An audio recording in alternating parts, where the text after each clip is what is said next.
All right, but here we go. So my name is Hers. I'm going to deliver a motivator speech. So I was in boarding school. Do you know about boarding schools? So I was there in India, and I means we cannot use electronics and like stuff. And I like to learn new stories and like. So at the vacations, at the holidays before you go, I learn and read about that. And some stories are so motivating for me. And I started like this. Next. So there are few seminars that I have done. There are few I have done in my life. I have done more than 18 seminars.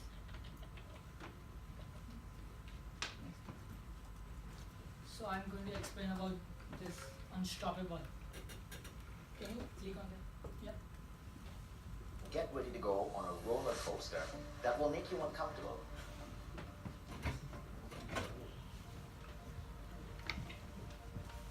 We're often inclined to view what we see reflecting back at us as an inherent truth, as something that was destined to be. But what looks back is not fate, nor is it forever. It's the sum of the steps that you've taken. There is solace in the thought that real and make-believe are separated only by the imagination, that being stuck is a decision and nothing more. Today is not a continuation of yesterday, it's the beginning of tomorrow's masterpiece. And you are not confined, but empowered, because the gate is always unlocked and the sky is always calling. See, the world expands and it contracts with your view of it. If you could just see what you have, if you could just know what you are, the dead ends and failed narratives would fall silent. You are the solution to any problem in your life, capable of picking up yesterday's pieces and rearranging a very different reflection for tomorrow, one that is unstoppable, not a slave to the past, but a light to the future.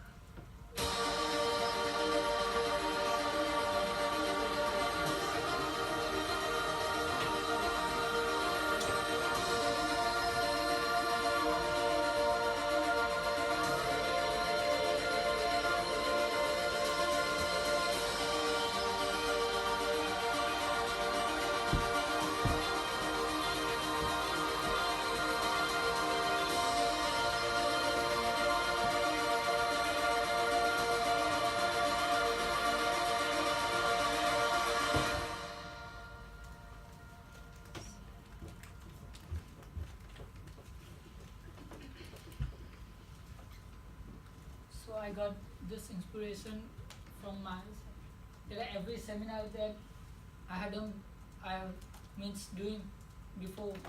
I get just 20 minutes, close eyes and think about it. That this is the if this is the last day of my earth, and I know that I'm not going to be wake up from tomorrow.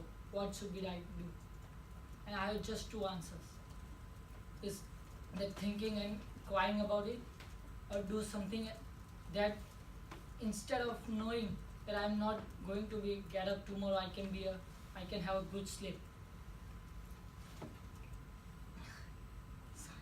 Doing a good job. And so before 1 year, there was a parcel of mine. It's the video clip, and it was that my first seminar that I have done. And I know that there was nobody filming there, but when I looked this, it was me, but looking somewhere else and someone is filming. So it was my biggest failure because I was forgot, I was blank at time of my first seminar. So I thought that I want to share this everybody with my topic on topic. So I think about why this happened to me, why I was so blank at that first my seminar.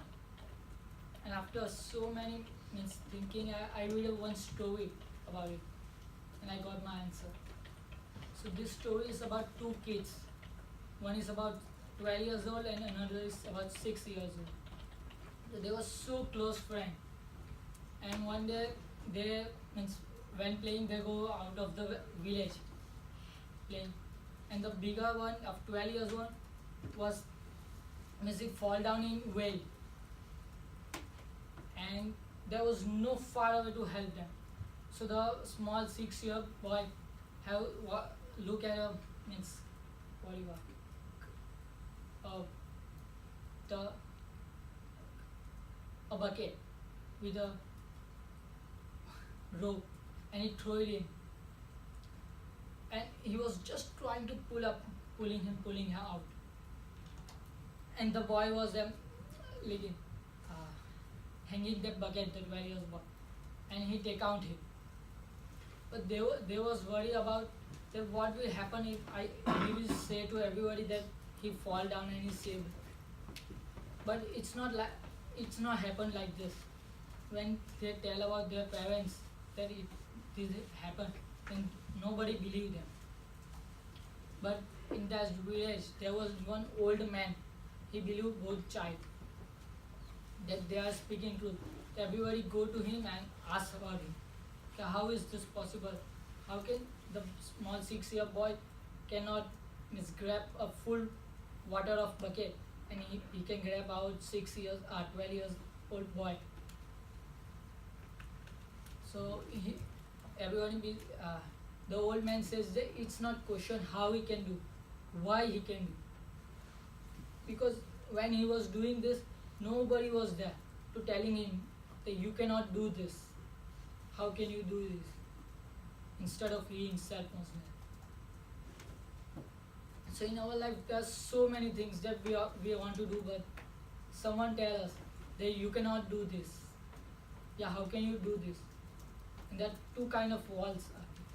It's known as that someone else is telling you that you cannot do this, or you himself. So what we have to do? If someone is telling you that you cannot do this, then just ask question, why I cannot do this. Just ask. You will get that 90% people they do not have the answer of why, and if they have, it's so funny. And about 10%, so the 10% have the genuine reason for it. Just thank you for that reason and think about it.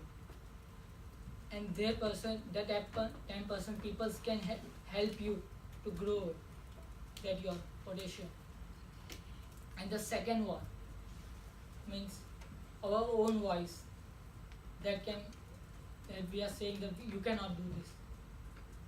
It's that one means I have story that there is a job, means I will read a story. There was a job, and it's not a job, means it's a business, and there was so many employees are there. So one day they go to there.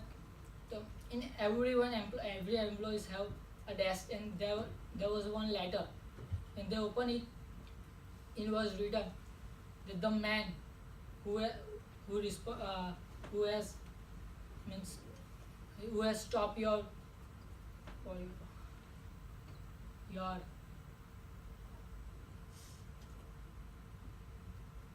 promotion, who has stopped your promotion, and that man is died, and you have to come and see him last time. So everyone go there. So there was one bucket. What do you call? The person is dead, and the Buddha. Sorry. Castle. So there was there, and everybody looking at it, means they're from far away. and at one point there was some means sad, but at the moment they was so happy that now I get promotion like stuff. So everybody go and look that at down at them, but there was so shame on them because there was nobody there, just a mirror, and they are looking their face. Means it's happened so many times that something problem is in ourselves and we are blaming to someone else for it. It's happened there.